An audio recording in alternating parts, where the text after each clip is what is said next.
Halo Alsaians, selamat datang di Alsa Indonesia Talks. Bersama aku, Sena Suditomo, yang akan membantu Alsa Indonesia Talks ini selama beberapa menit ke depan. Pada episode terbaru dan eksklusif dari Alsa Indonesia Talks kali ini, kita akan membahas tentang kepemimpinan, skills berorganisasi, bekerja cermat, dan masih banyak lagi. Episode Alsa Indonesia Talks kali ini akan mengangkat tema President's Corner, Lead Strong, Work Smart, and Dream Big. Nah, kalau di Alsa Indonesia Talks kemarin, kita condong membahas isu-isu umum yang sedang hangat di masyarakat. Nah, maka pada teman kesempatan kali ini, kita akan fokus membahas terkait dengan organisasi kita nih teman-teman pendengar. Kebetulan juga kali ini kita telah kedatangan pembicara-pembicara yang sangat inspiratif dan pastinya nggak asing nih. Pasti Alsayan sudah penasaran kan kali ini kita bakal ngobrol sama siapa? Oke, baik. Tanpa berlama-lama lagi, saya akan menyapa pembicara kita pada kesempatan kali ini, yaitu yang pertama ada Bang Bayu Sri Harudito atau Bang Dito, dan juga Bang Khalifah Alkais Yusuf atau Bang Alkais. Halo Bang Abang, selamat datang di Alsa Indonesia Talks. Bagaimana kabarnya nih Bang? Halo, Sena. Halo Bang Dito, halo Bang Akis. Halo Zen. Oke, jadi Alsa Yens, Bang Dito merupakan Presiden Alsa Indonesia periode 2015-2016 yang berasal dari Alsa LCU 4, dan juga begitu juga Bang Alkais yang merupakan Presiden Alsa Indonesia periode 2020-2021 yang berasal dari Alsa LCU GM. It is such a huge honor for me to have this opportunity bisa berbincang-bincang bersama para pendahulu aku nih teman-teman Alsa Yens gitu. Mungkin langsung aja kita ngobrol-ngobrol nih Bang. Aku ingin langsung tanya-tanya aja. Mungkin just to get to know abang-abang lebih, boleh nih abang-abang diceritain sekarang kesibukannya apa aja. Mungkin boleh dari Bang Dito dulu nih.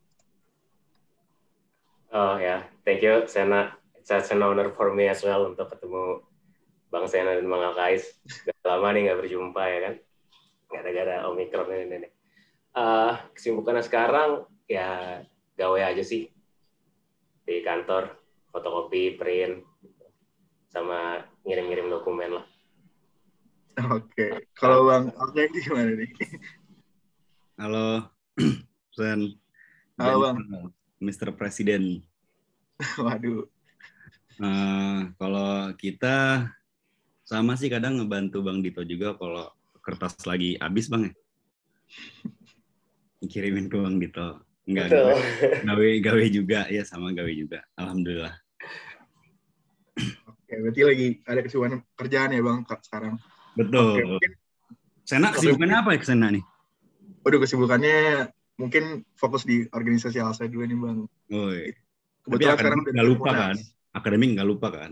Nggak lupa pastinya. Iya. Nyicil lah Bang, nyicil. Gitu. Alsa always be one, akademik nomor berapa Sen? Nomor 0 Bang. 0. Gitu. Kebetulan juga sekarang udah dekat Munas dan jadi lagi siap-siap LPJN juga sih Bang gitu. Oke, mungkin next kalau boleh kita kilas balik nih, kita throwback sedikit Bang. Mungkin boleh nih diceritain latar belakang atau alasan abang-abang memilih Alsa sebagai tempat abang-abang sekalian untuk berproses masa kuliah. Mungkin tadi kalau dimulai dari Bang Dito, Bang Alkais dulu boleh. Waduh, kenapa milih Alsa ya? Paling seru sih kayaknya Sen ya. Paling banyak ininya, paling banyak yang ditawarkan. Dan paling banyak yang ditawarkan tapi paling banyak yang harus dibenahi aja. Gitu. Tapi ya itulah kenapa gue milih Alsa. Karena banyak yang tawaran, berarti bisa dilihat Alsa ini organisasi yang komplit gitu ya Bang. Apa aja ada gitu. Betul. Ada apa aja sih kan. Kalau Bang Dito gimana nih Bang? Honestly, kenapa milih Alsa pada awalnya karena gue kira keren. Ya cuman Kenapa? Oh betul keren. But why I decided to stay karena seperti yang tadi Alkais bilang, saya juga bilang komplit lah, banyak yang ditawarkan dan banyak yang bisa diraih kalau mau berusaha. Oke. Berarti tempat untuk meraih segala hal ada di sini, semuanya komplit, apapun ada di sini Bang. Tapi banyak masih yang perlu dibenahi. Tuh, nggak segala hal juga, nggak tiba-tiba bisa ketemu Obama juga gitu kan. Cuman ya banyak lah yang bisa diraih di sini. Tapi bisa ya Bang ya ketemu Obama Bang? Bisa. Kalau sama Bang Alkais mah bisa diatur. Karena Bang 7 degrees of separation apa ya? Menurut teori yang dibaca begitu. Oke.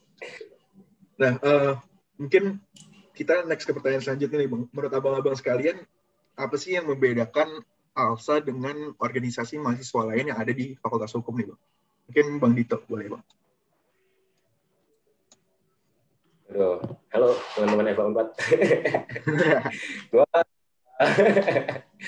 membedakan sama UKM lain gitu ya. Tapi ini gue ngomong di lingkup Unpad aja ya, karena kan kebetulan gue di Unpad. Again, why I decided to stay karena ALSA has many things to offer. Ya. Kenapa? Apa yang gue lihat berbeda dari UKM lain? Yang lain tuh seperti terpencar-pencar dan terlalu spesifik. Kayak kalau lo mau lomba debat ya di X, kalau lo mau lomba legal writings di Y gitu kan, kalau lo mau musik di B gitu kan. Cuman ALSA bisa jadi apaan aja sebenarnya. Kalau lo decide untuk kita bikin ini yuk, ALSA bisa ngasih semua gitu. That's why I decided to stay here, nggak di UKM lain. Oke. Kalau Bang Alkais gimana, Bang? Gak jauh beda mungkin ya. Kalau gue ya added values-nya ALSA jauh banyak lah in comparison sama UKM lain pastinya. Jadi ya semakin banyak organisasi added values-nya semakin banyak ya automatically added values buat kita juga pasti makin banyak. Dan ini juga gue ngeliat apa ya, organisasi ALSA ini dari besarnya suatu organisasi dari alumninya kan. Dan gue ngeliat alumni ALSA kayak ya oke banget lah. Oke, berarti banyak notable alumni yang menarik Bang Alkais juga untuk bisa bergabung dengan ALSA gitu ya, dan added values tadi. Betul. Ya bisa dilihat dari kemarin ALSA Indonesia Reunion lah ya, siapa aja yang datang ya kan. Iya Bang, benar banget. Bisa dilihat lah nama-nama yang kayak ternyata beliau lulusan ALSA. Iya. Oke, mungkin terkait dengan presidensi abang-abang semua nih, selama menjabat sebagai Presiden ALSA Indonesia, kira-kira boleh di-share juga nggak nih Bang pengalaman yang paling berkesan selama menjabat sebagai Presiden National Board, atau mungkin ada suka duka yang terjadi, boleh diceritain ke kita semua nih Bang. Mungkin siapa yang mau duluan nih? Bang Alkais mungkin? Lo dulu deh, Sen, pengalaman lo apa nih? Yang paling berkesan, gue masih belum kebayang sih. Sambil gue yang paling berkesan karena gitu-gitu aja ya kalau kita Kis ya. Menurut aku yang paling berkesan membuat keluarga kecil yang abadi ya Bang. Di National Board tuh salah satu hal yang berkesan juga. Terus berkesempatan untuk berkoneksi sama teman-teman dari National Chapter lain, dari Total Chapter lain. Gak cuma berkoneksi tapi kerja bareng juga. Jadi membuka banyak kesempatan untuk bisa kenal orang-orang banyak, bisa mengetahui budaya-budaya dari kota-kota banyak dan negara-negara yang lain sih. Palingan itu salah satu kesempatan yang bisa dibilang jarang ditemukan kalau bukan di ALSA gitu sih. Salah 3 lah ya tuh kan tadi. Tapi kalau gue apa ya? Gue ini sih kayaknya karena kebetulan pas ini bawa calon presiden IB kan, presiden IB pas 2021. 2021 ya? Forum Jakarta ya. 2020. Itu kan bawa presiden IB kan. Jadi di situ emang ya walaupun online ya, tapi kayaknya offline jauh bakal lebih seru. Kayak ya kita ngelobi-lobi NC lain gitu kan. Terus mikir strateginya gimana calon yang kita bawa misalnya bisa menang di ranah inter. Tapi ya udah jadinya tadi kata lo Sen, selain dari keluarga jadi ada networking ke negara-negara lain aja kan jadinya. Itu sih. Dan kebetulan waktu itu naikin presiden IB pas tuan rumahnya di Jakarta ya Bang, di ALSA Forum Jakarta. ALSA Forum UI ya? UI ya. UI, betul. Naik di rumah sendiri berarti ya? Di rumah sendiri. Kalau Bang Dito gimana Bang? Ya, mirip-mirip lah Bang. Masih Bang Alkais. Cuman dulu offline.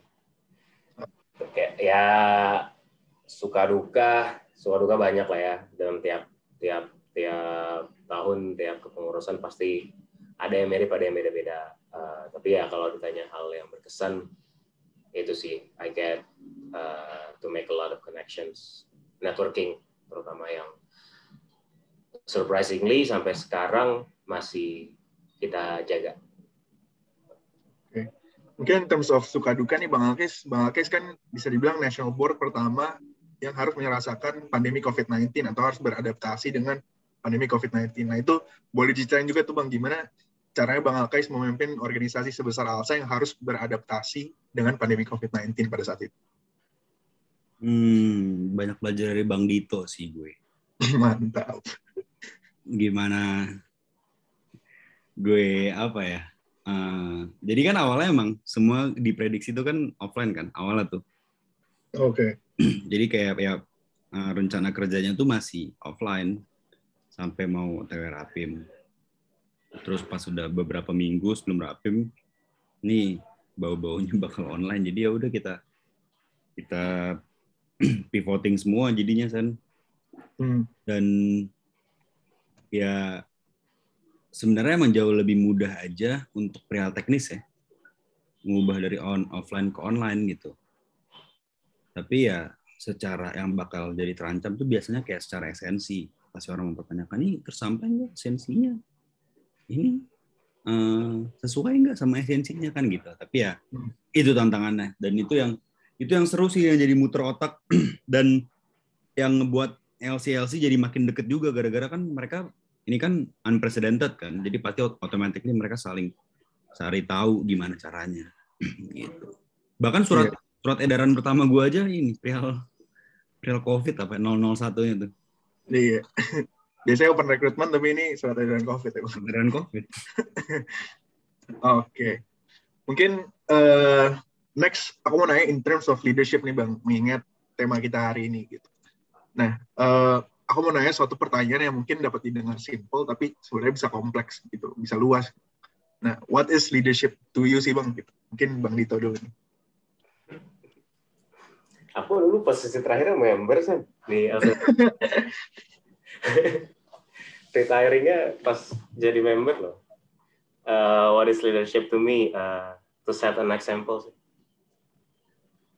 Oke, to set an example untuk teman-teman di organisasi gitu ya Bang. Example kayak apa tuh misalnya Bang? Apapun yang ingin lo capai as an organization. I mean kayak kalau lo merasa dulu mungkin ada pada masanya dirasa ALSA kurang profesional nih gitu. Walaupun kita organisasi mahasiswa gitu, cuma ada tuh demand yang kayak kita harus profesional nih, jadi local board, jadi national board, atau international board tuh udah merupakan pekerjaan lah gitu ya. Dan as a leader you need to set an example. Ya bukan berarti lo meninggalkan kuliah, because that will be a bad example. Karena your main purpose di hidup lo pada masa itu kan adalah mahasiswa gitu right. So ya set an example, lo harus bisa mengimbangi kuliah lo dengan ALSA lo. So what is leadership to me ya what is a leader to me? A person who sets an example and actually can be followed by the others. Oke, berarti lead by example gitu ya Bang? Serve by example. Yeah. Oke, kalau Bang Alkais gimana nih Bang? Leadership ya? Apa ya? Kalau bagi gue leadership itu jiwa lah ya, jiwa raga lah. Jiwa raga tuh gimana tuh jiwa raga Bang? Jadi kalau menurut gue itu leadership itu kompleks karena di dalamnya tuh banyak banget Sen. Kayak misalnya isinya tuh kalau gue pernah sharing juga, leadership itu comprises of misalnya kejujuran, kedisiplinan, kecintaan terhadap organisasi, kepedulian terhadap member, kerasa ingin tahuan. Jadi ya kompleks sih yang memenuhi jiwa raga kita aja kalau menurut gue. Lebay sih itu bahasanya. Memenuhi jiwa raga. Kalau Bang Alkais kan dari SMA tuh emang udah leader gitu kan. Jadi ya, kita kan soalnya masuk ke jiwa raga kalau Alkais. Jiwa raga, Kopassus. Oke. Oke, mungkin next question nih. Aku mau nanya particularly ke Bang Dito. Nah, mungkin masih banyak yang sering bertanya nih Bang, terutama aku pada saat itu juga pas nginjak kaki menjadi presiden national board di awal-awal bertanya-tanya juga gitu, kayak sebenarnya gimana sih untuk kita bisa menjadi pemimpin yang baik atau mungkin how to become an impactful and inspiring leader gitu. I don't know, man. Jawaban jujurnya adalah I don't know. Kayak what considered impactful? What's considered apa tadi yang lo bilang dapat dicontoh? No, I mean kayak kalau okay, if you do sesuatu yang memang lo lakukan dari hati, like sorry ya, gue lost words. No, I mean kayak kalau emang lo melakukan sesuatu itu tulus, serving people bukan untuk gain profits di belakangnya, dan orang kan bakal lihat kalau bosnya tindakan lo itu sincere, right? Ya, makanya sekarang whether you are impactful or not, itu kan dari orang yang merasakan. You just do what you got to do, gitu. Kayak ya that's the thing gitu, kayak apa sih yang bisa menjadikan suatu leadership itu impactful? I don't know, man. Selama lo melakukan apa yang harus lo lakukan, tulus, dan memang ingin berkontribusi ke orang, yang menilai gimana caranya lo impactful itu ya orang lain. Menurut gue ya. Karena gue nggak bisa tuh nge-list out gimana caranya jadi leader yang impactful, karena ya gue nggak merasa impactful dulu. Gitu. I don't know. But jawaban resmi adalah I don't know, man. Berarti tadi Bang Dito juga sempat menjelaskan kalau misalnya yang penting tulus, sincere, dan juga ada niat baik di balik itu ya. Ya mungkin bisa dikatakan hal tersebut bullshit, ya kan? But, iya dong. Cuman maksudnya gini, kalau kita ngomongin leadership, dan in theory gitu kan, emang sebagaimana seharusnya. Ya lo lakukan sebagaimana seharusnya as a leader gitu. Dan whether or not itu kan it depends dari the people you serve, orang yang ada di belakang, di depan lo gitu. Kayak merasa impactful dengan kehadiran lo, I don't know. Ya, right? Ya. Berarti kayak kita nggak bisa menilai diri sendiri, tapi hanya orang lain bisa menilai kita. Kita boleh menilai diri sendiri, nggak ada yang larang. But kalau gue ditanya, gue lebih mendengar penilaian orang terhadap gue. Karena my judgment over myself could be biased. Oke. Menarik Bang. Oke. Thank you banget nih Bang Dito untuk penjelasannya. Mungkin next question, aku mau recall juga nih memori dari Bang Alkais. Mungkin waktu itu aku juga pernah belajar nih dari Bang Alkais, bahwa waktu itu Bang Alkais pernah mengatakan gitu, bahwa Bang Alkais dalam memiliki good leadership skills ada yang namanya 3K. Mungkin Bang Alkais bisa recall nggak nih? Apa tuh? 3K. Ada kompetensi, ada kompetensi, ada kejelasan, dan ada komunikasi. Nah, mungkin boleh dijelasin juga nih Bang ke teman-teman pendengar terkait dengan 3K ini. Kompetensi, kejelasan, komunikasi, gue ngomong ya? Iya, waktu itu. Nggak ada, kolaborasi nggak ada ya? Mungkin boleh kalau mau ditambahin, boleh banget Bang. Jadi 4K gitu. Ini Sena yang lupa atau Alkais yang lupa terhadap teorinya sendiri nih? Iya, begitulah. Tapi jadi waktu itu ada Alsa Indonesia Online Development Bang, di zamannya Bang Alkais tuh. Oh, iya. Gue ingat. Enggak, tapi ini bukan teori gue. Ini teori dari Dale Carnegie, kalau lo tahu. Oke. Jadi ya, enggak lah, gue bukan doktor menemukan teori, enggak. Itu teori Dale Carnegie. Tapi kalau dari gue pahamin dari dia tuh, kompetensi mungkin jelas ya. Kalau di ALSA kan ya, lo lewat fit and proper test, dilihat kompetensinya. Kalau kejelasan sih itu yang lumayan abstrak. Tapi emang banyak aja leader yang tidak jelas, kayak dalam artian dia nggak tahu nih misalnya mau ngarahin organisasinya kemana, misalnya. Pengen misalnya internalnya fokusnya kemana, kalau di ALSA ya, internal fokus kemana, eksternal fokusnya kemana. Kayak gitu. Dan itulah kejelasan leader tuh paling utama, karena kalau once leadernya nggak jelas, ya pengurus-pengurus lainnya pun jadi susah juga. Sebenarnya maunya ngapain sih leader kita kan, kasarnya gitu. Terus apa terakhir? Komunikasi ya. Betul. Kalau komunikasi tuh kalau perihal Alsa sih emang beberapa tahun lalu gitu-gitu kan sempet tuh kan kayak misalnya ada beberapa sorry to say ada NBA yang hilang, habis itu ada NBA yang nggak kerja, misalnya sering disebut kayak gitu kan. Kayak muncul lah pertanyaan kayak ngapain sih ada National Board, ada Alsa Indonesia, LCA juga udah cukup kok, udah bisa jalan. Gitu. Tapi ya itu karena komunikasi dari NB pun juga kadang dari internal NB-nya pun juga suka nggak efisien gitu, nggak terbuka. Jadi yang gue tekenin itu komunikasi perihal keterbukaan,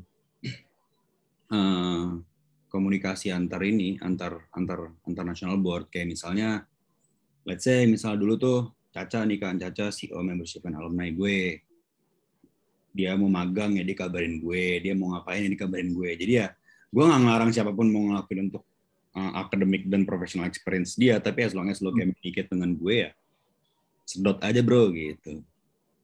Oke. Nah, menarik tadi mungkin Bang Alkay sempat ngejelasin soal kejelasan ya. Tadi mungkin menyentil sedikit terkait dengan arah organisasi gitu. Nah, mungkin kita bisa lihat kan ya, kayak Alsa Indonesia sudah sangat-sangat berkembang nih Bang, throughout the years. Mungkin berbeda dari zaman Bang Dito ke Bang Alkay, berbeda dari zamannya Bang Alkay ke zaman aku juga mungkin ada slight changes gitu. Nah, apabila mungkin Bang Dito atau Bang Alkay memiliki pendapat atau pandangan, in the future Alsa Indonesia itu harus lebih bergerak ke arah mana sih Bang menurut abang-abang sekalian? Gimana tuh Bang? Kemana nih Bang? Alsa Bang? Aku ngikut yang baru banget turun lah. gue mungkin karena ada Asa ya, sekarang ya gimana ada kolaborasi lah tuh sama Asa sampai nantinya itu satu. Sama yang kedua, gue selalu bercita-cita kayak Alsa tuh punya member kan ribuan ya. Itu kan apa ya? Itu nilai jual Alsa lah ya. Kasarnya kalau diuangin tuh berharga banget tuh data-data member kasarnya gitu kan. Nah tapi maksud gue adalah itu bisa lebih dimajuin lagi, kayak kita aja sampai sekarang masih belum punya misalnya member card as simple kayak gitu. Yang kayak misalnya dengan ada member card kan kita jadi bisa lebih banyak menawarkan misalnya untuk nambah pemasukan kita juga kan, entah kita kerjasama dengan apa, entah dapat diskon apa misalnya, atau kayak misalnya kita kerjasama dengan jurnal-jurnal online nasional maupun internasional ya, karena kita punya member dan kayak member kita bakal bisa akses itu misalnya gitu kan. Gue lebih ke arah sana sih, kayak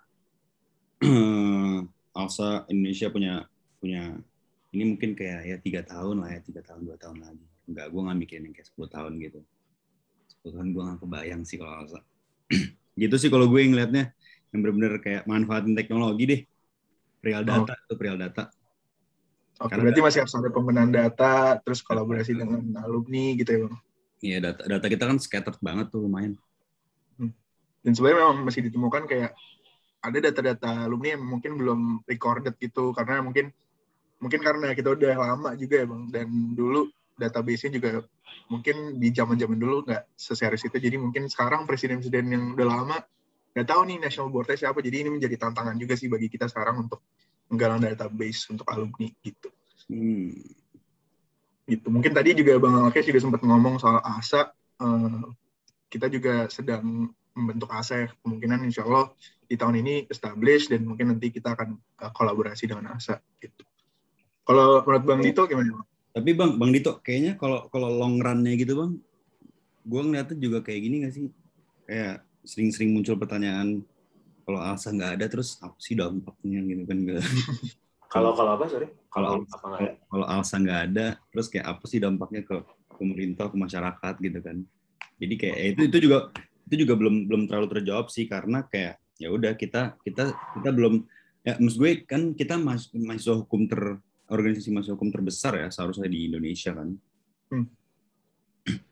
Ya seharusnya kita bisa bantu represent penyampaian itu sebagai kasarnya kita kepada pemerintah. Itu yang belum kesampaian banget sih. Ya, tapi bagus kan sekarang udah ada kayak beberapa kali audiensi, ngasih rekomendasi gitu-gitu kan. Pada bahasanya Bang Alkais, intermediary actor ya, Bang. Kalau menurut Bang Dito gimana, Bang? Itu hal yang tadi ingin gue sampaikan juga sih. Giving, to give more impact lah to society. Terutama legal impact ya. I mean, nggak, don't get me wrong, nggak ada salahnya kita ngadain apa tuh, sunat gratis gitu, kayak nggak apa-apa. But ada missing point-nya gitu loh, bahwasanya kita legal scholar mahasiswa hukum kan. Ya Kak, itu sih yang gue rasa sejauh ini, dan gue akui gue gagal dulu gue lakukan ketika gue dan teman-teman gue di LSA Indonesia gitu. Itu give more impact lah to society, legal impact ya terutama. Itu kalau harapan kan. Ya semoga bisa gitu. Kayak dulu ini by the way gue lagi di tempat salah satu nation board gue nih dulu. Nah dulu kita men-challenge diri kita sendiri gitu kan. Kayak gimana sih cara supaya Indonesia terkenal? Judicial review undang-undang. Nah, tuh terkenal itu pasti ya kan. Cuman nggak pernah sampaikan, bahkan sampai beberapa tahun ke depannya kan kayak memang hal-hal seperti itulah yang akademis yang gue inginkan gitu. Yang actually kita ini bukan menantang pemerintah ya, tapi lebih pada kalau salah kita kritisi, kalau benar kita support gitu. From legal perspective. Okay. Dan terlebih tadi berhubung Alkais ngomongin ini pemanfaatan data, I think itu juga mulai bisa sih dibenahi dan ditanamkan gitu. Entrepreneurship, jiwa-jiwa entrepreneur, karena because we're law student, right? Kita akan terbiasa untuk berpikir dari apa yang udah ada, lalu kita bertindak berdasarkan apa yang udah ada itu. Karena kan memang hukum Indonesia kebetulan itu undang-undangnya ada dulu gitu kan. Seperti begitu. Nah, lalu gue ngobrol sama beberapa orang yang memang background-nya bisnis lah. Itu cara berpikir seperti itu kadang melimitasi perkembangan diri lo sendiri gitu. Karena kayak kita melihat, karena kita selalu assess itu dari risk atas apa yang kita lakukan, risknya tuh apa berdasarkan hukum, gitu kan. Kayak kalau ada possibility penjara, gitu kan. Kayaknya udah hampir nggak mungkin tuh dilakukan. Ya, but from business perspective tuh biasanya bukan berarti mereka mau di penjara, but they absorb the risk kalau memang in return reward-nya juga bisa lebih baik. Gitu. Nah itu menurutku mindset sih.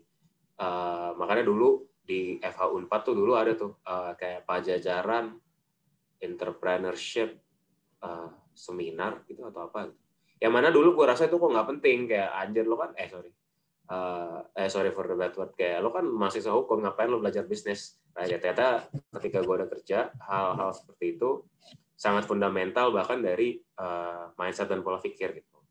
Itu cukup penting gue rasa, terutama jika memang Indonesia berhasil nih jadi negara 5 besar lah, terbesar di dunia gitu kan by 2045 kalau nggak salah, ya jumlah entrepreneur di Indonesia pasti akan bertambah, right? Jadi fokusnya untuk student ini harapan gue adalah bukan untuk kerja sebagai lawyer kayak they made a lot of money, enggak, but a lawyer pun ada klien yang make more money than the lawyer itself gitu kan. Kayak ya kenapa lo nggak menjadi si klien gitu. Jadi you create opportunity for others, menciptakan lapangan kerja. Oke. Nah, itu harapan. Oke. Kebetulan juga tahun ini kita Alsa Indonesia baru pertama kali ngebuat Alsa Indonesia Seminar Entrepreneurship nih Bang. Dan itu sebenarnya tadi pertanyaan kayak, ngapain sih mahasiswa hukum ngebuat suatu program yang kayak entrepreneurship gitu. Tapi akhirnya tadi mungkin Bang Dito juga menjawab. Oh ya, nggak apa-apa.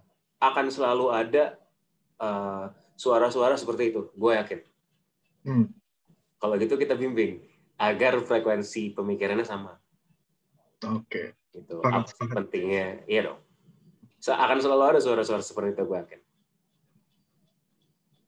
Oke. Sepakat banget nih Bang. Mungkin tadi in relation to leadership, masih in relation to leadership ya Bang. Kurang lebih kan leadership itu tidak akan pernah lepas dari kata decision making ya. Mungkin di sini boleh di-sharing juga nih. Mungkin di sini aku dan teman-teman Alscience pengen tahu nih Bang, keputusan terbesar apa yang pernah Abang ambil selagi menjadi Presiden Alsa Indonesia? Biggest decision you have to make. Ini siapa nih? Gue. Boleh Bang Alkis dulu boleh. Gue minta contekan dulu ya dari NB gue. Apa sih tuh? Yang apa? Logo deh kayaknya. Logo policy Bang. Logo policy kayaknya tuh ya seru itu. Kayak karena dampaknya makro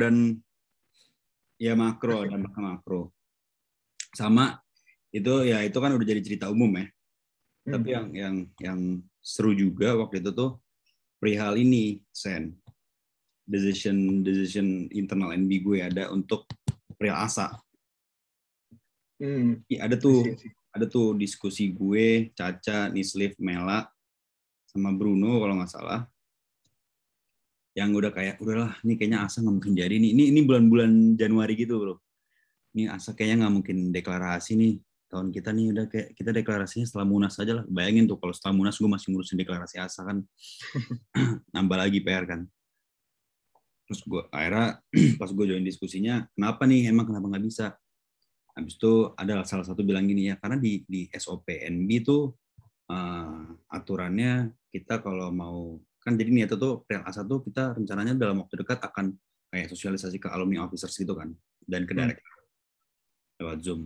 Tapi kalau misalnya dari SOP itu kalau nggak salah harus ada hamin seminggu harus baru ngasih tahu gitu loh, jadi nggak bisa mendadak gitu kan buat SOP. Jadi salah satu NB gue bilang kayak nggak mungkin dah Kis, ini waktu kita udah mepet banget dan kita SOP kayak gini dan LC pasti pada ngomel gitu kan. Nah di situ yang gue bilang biggest decision-nya adalah gue bilang kayak kasarnya nih kayak paket lah SOP gitu kan. Paket lah SOP. Sekarang ini ada urgensi jauh lebih gede nih daripada perihal SOP gitu loh, internal rules gitu kan.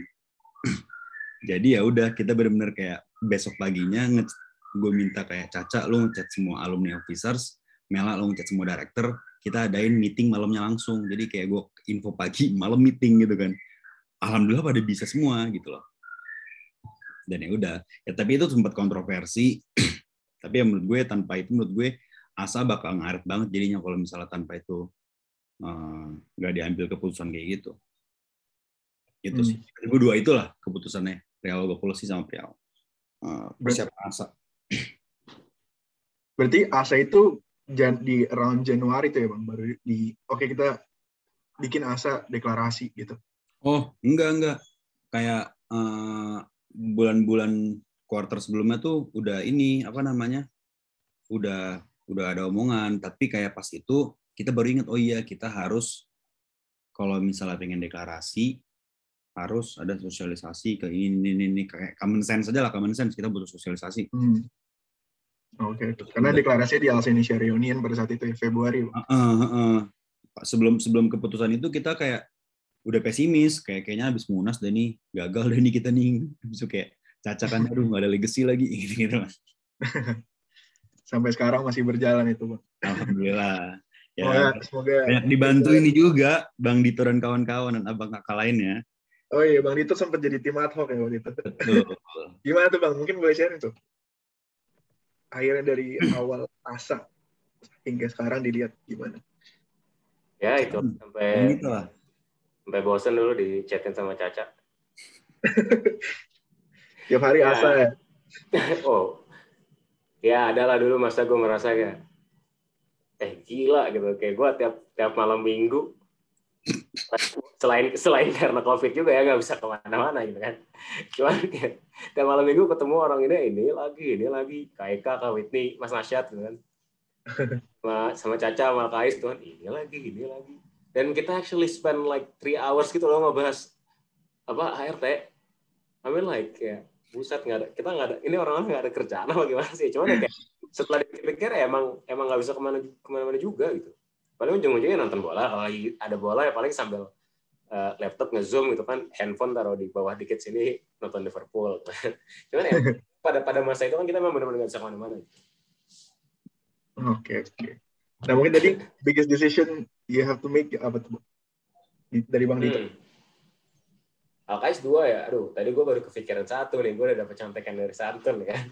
2 ya, benar ya 2, gue pikirin dulu kayak ya mungkin pertama dulu kita appoint, mungkin appoint bukan kata yang paling benar ya, tapi dulu kita mengangkat Prof.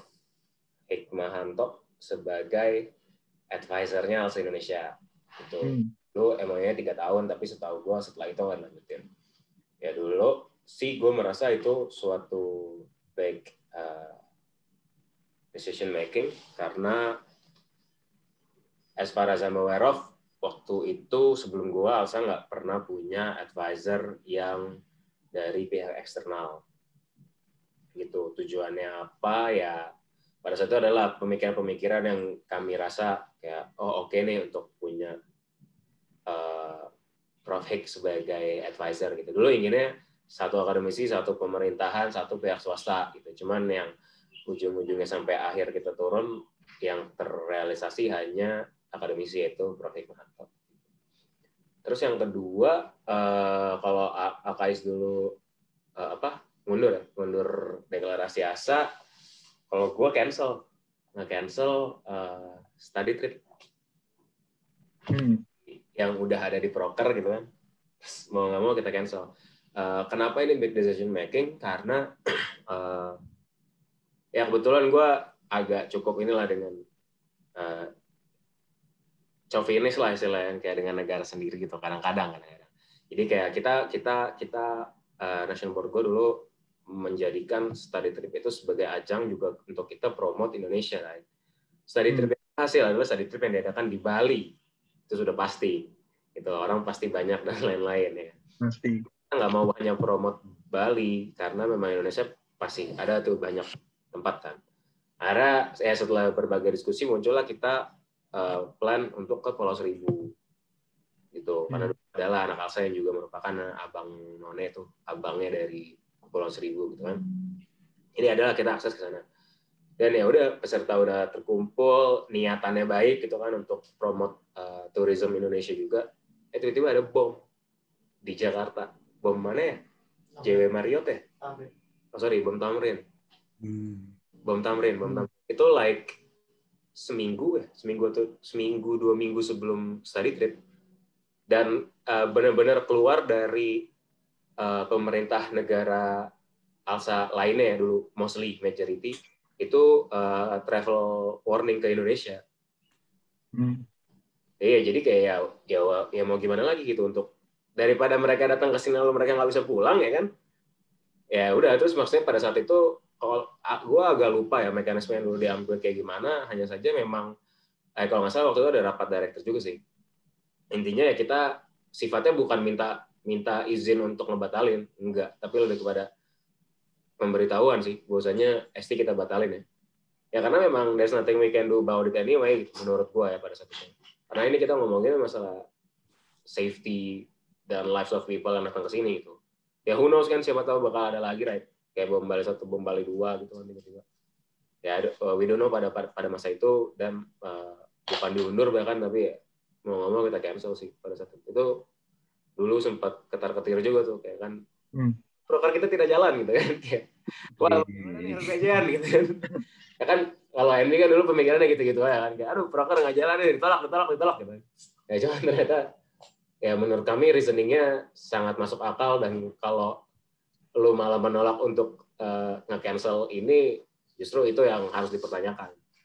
So pada saat itu akhirnya ST-nya kita cancel, walaupun udah merupakan proker.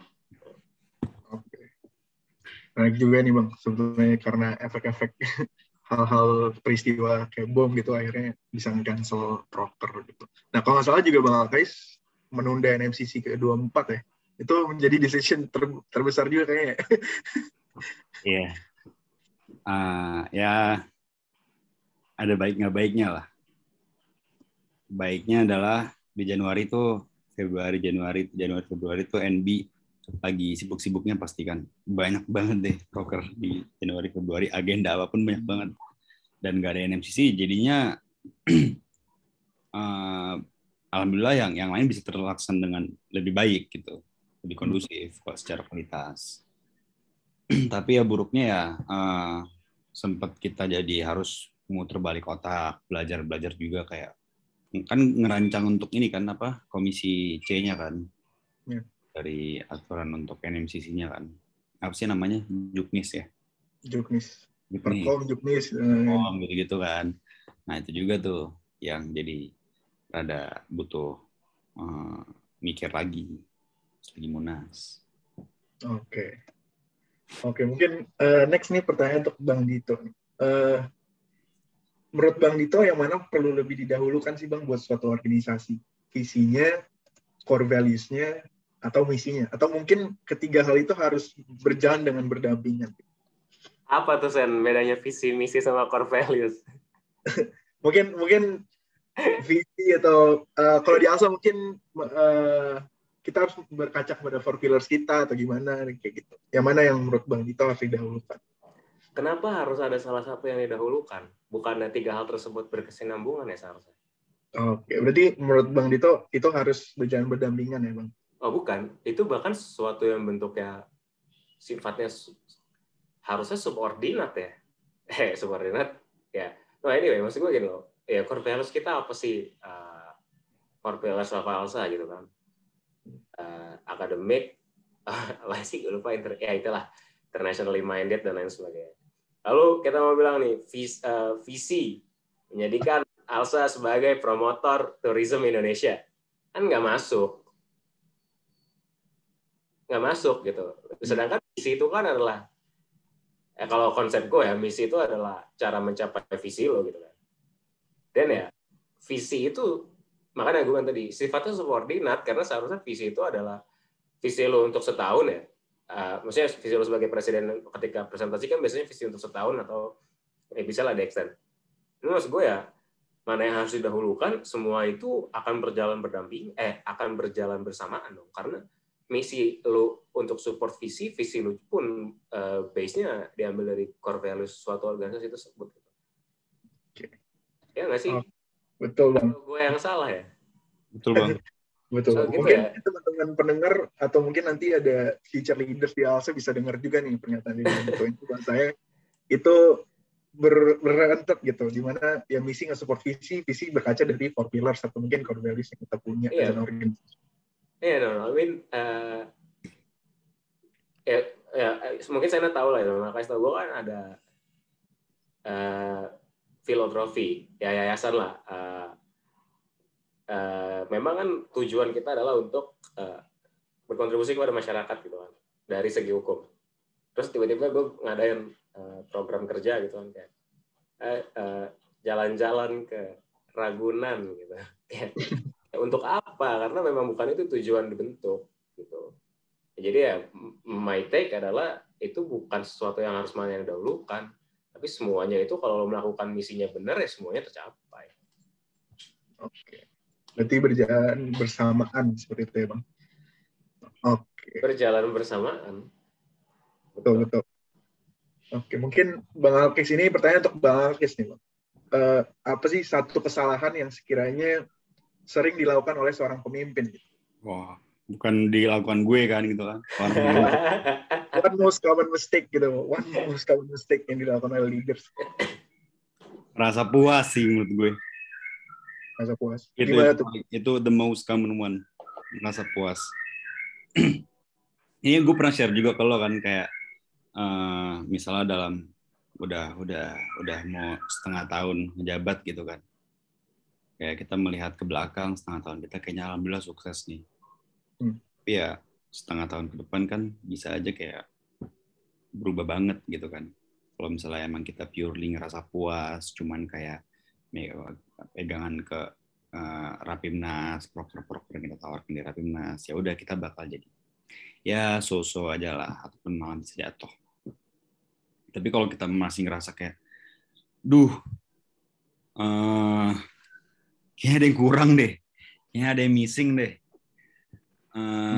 Ya kayak gitulah intinya, kita nggak puas dan kita masih penasaran dan kita masih mencari tahu, karena kan kalau Alsa kan kita handling sama apa ya, sama makhluk hidup kan, jadi automatically needs and desires mereka kan pasti dynamically berubah-berubah kan setiap setengah tahun atau dan sebagainya, dan itu pun juga terrefleksikan ke local chapternya, jadi local chapter lagi butuh apa dan sebagainya. Jadi kayak ya kalau kita nggak ngerasa puas, kita mencari tahu terus, ya kita bisa munculin di pertengahan hal-hal baru yang memang lebih sifatnya surprise gitu. Karena orang tuh lebih nge-appreciate suatu surprise yang lebih meaningful daripada lu cuma ngelakuin apa yang udah lu janjiin, ya nggak sih? Iya. Gitu kan. Orang lebih nge-appreciate itu kayak ya orang-orang suka surprises lah pastinya. Oke, mungkin ini pertanyaan terakhir nih Bang untuk abang-abang sekalian. Any advice abang-abang buat teman-teman AlScience yang nantinya ingin menduduki posisi kepemimpinan nih untuk pertama kalinya? Gitu. Saran dan masukan apa yang bisa abang-abang berikan kepada mereka nih? Gitu Bang. Jadi member, jadi mungkin yang presiden kali ya. Gimana tuh Bang? Dari Bang Presiden dulu dong, dari Bang. Bener, Bang Sena Suditomo. Dulu. Advice-nya menurut aku enjoy and trust the process aja sih Bang, kayak Sixers banget ya. Apa? 76ers banget ya, trust the process. Joel Embiid banget ya. Yang penting enjoy and trust the process aja sih Bang, dan bahagia dalam menjalankannya, dan ya memiliki visi yang bersama-sama sama teman-teman lain sih gitu. Kalau misalnya dari abang-abang gimana nih? Bang Dito lah Bang, gimana Bang? Wah, nanti tinggal retweet. Oh, dari AKS bentuknya bukan imbauan tapi perintah ya saya. Jadi mohon diingat ya. Menurut gua satu, jangan lupa diri lah ya. Wah itu bener banget tuh. Yeah, right. Maksudnya people start to love kayak ketika mereka kayak I'm on top of the world gitu kan. Udah lupa gitu, sehingga drive lo udah hilang, progress lo akan melambat, mudah jatuh kalau ada yang mau dorong kalau lo lupa diri, right? Tapi kalau lo menempatkan diri lo selalu posisi di mana kayak I need to evolve, I need to revolve bahkan kalau perlu, ya kan? Ya lo akan constantly moving forward gitu kan. Dan ini pesan gue terakhir mungkin always ask the question of why sih. Kayak mas gue jangan cuman kenapa kayak tahun lalu X nggak kejadian maka tahun ini X harus kita lakukan. Tahun lalu Y dilakukan maka tahun ini Y harus dilakukan. Nggak gitu. Tapi start the question of why, kenapa tahun lalu X tidak dilakukan. Ternyata nggak penting, ngapain dilakuin. Gitu. Tahun lalu Y dilakukan, ya kenapa si Y ini dilakukan.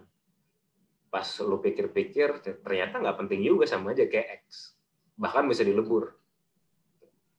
Dulu Elsa itu sekarang namanya CLCC. CLCC. Itu two different event loh dulu.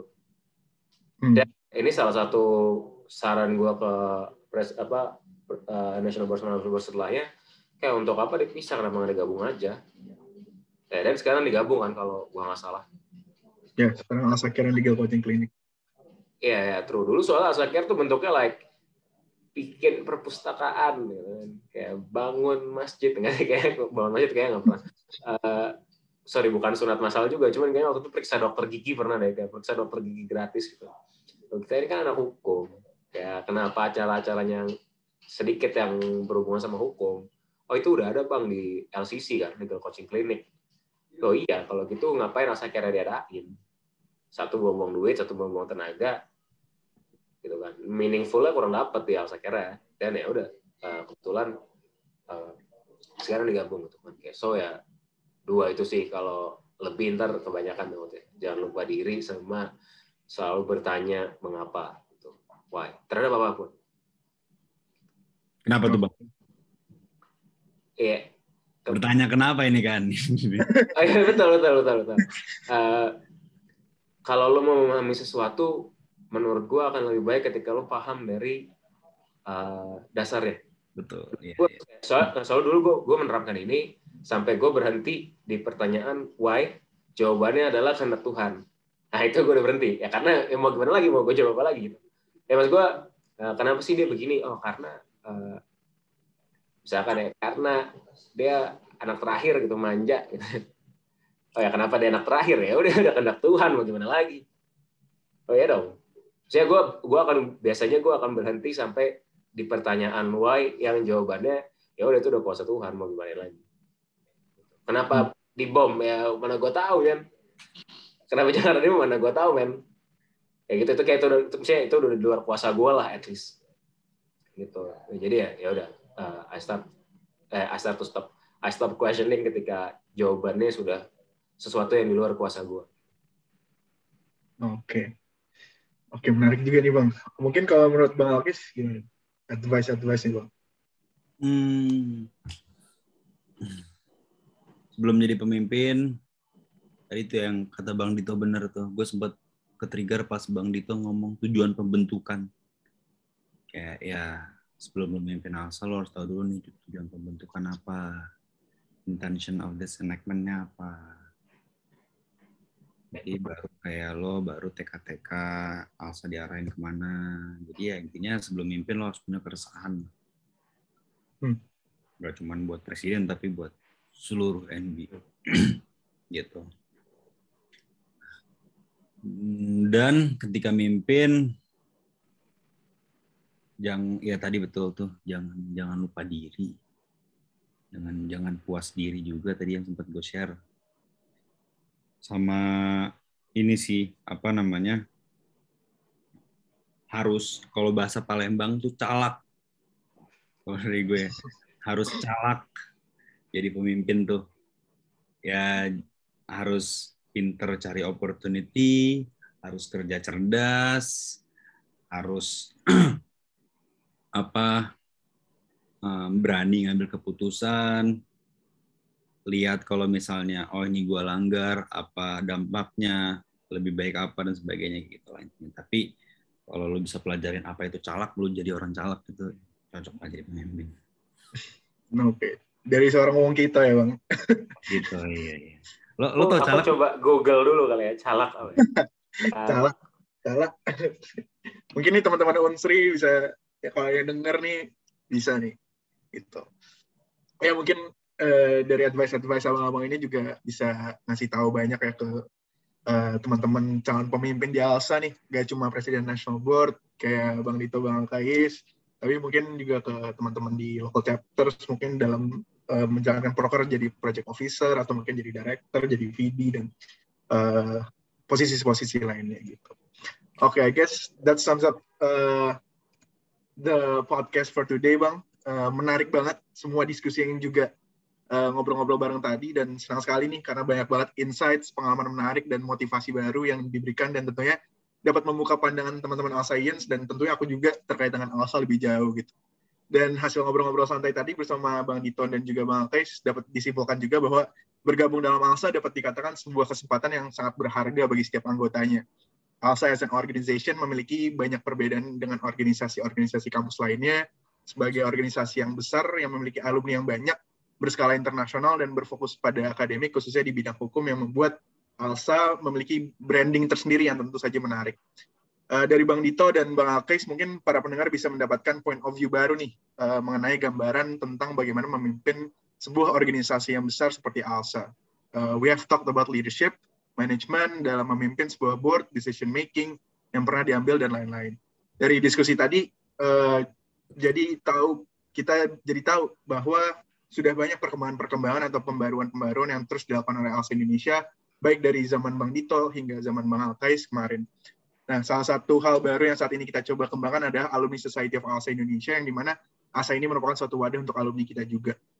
Lalu kemudian kita juga masih terus menyesuaikan perkembangan teknologi yang ada saat ini terkhusus di bidang data, atau bisa dikatakan kita mencoba membawa organisasi yang berbasis data yang menghimpun semua data organisasi yang kita miliki. Semoga apa yang telah disampaikan Bang Dito dan Bang Alkais dapat memberikan para pendengar sekalian insight baru nih, khususnya tentang organisasi kita, dan semoga dapat memberikan manfaat bagi AlScience yang dengerin podcast pada hari ini. Nggak kerasa banget ya, AlScience. Kita udah ngobrol-ngobrol selama ini sama Bang Dito dan Bang Alkais. Semoga nantinya apa yang telah disampaikan hari ini dapat memotivasi dan bisa menjadi hal yang bermanfaat bagi seluruh penikmat AlSci Indonesia Talks. Dan semoga kita bisa ketemu dan ngobrol-ngobrol lagi secara langsung di lain kesempatan ya Bang. Oke. Sejam sebentar ya. Tadi awal-awal gue kayak, waduh sejam coy ngobrol gitu. Karena sejam sebentar gue harus tahu. Within just a short amount of time, tapi kita dapat banyak banget insights dan knowledge dari abang-abang semua. Jadi thank you for that juga. Once again, thank you very much Bang Dito dan Bang Alkais karena sudah bersedia hadir dan ngobrol-ngobrol hari ini. Once again, it's truly an honor to have sat and discuss dengan abang-abang sekalian. Thank you juga for the great talk and insightful session. And see you di kesempatan berikutnya abang-abang. Sehat dan sukses selalu untuk Bang Dito dan Bang Alkais. Dan pastinya selalu stay safe, stay healthy, and most importantly, stay happy. Baik, teman-teman AlScience. Oke, baiklah teman-teman AlScience. Saya Sena Sritomo, mohon pamit undur diri. Sampai jumpa di lain kesempatan. Alsa, always be one.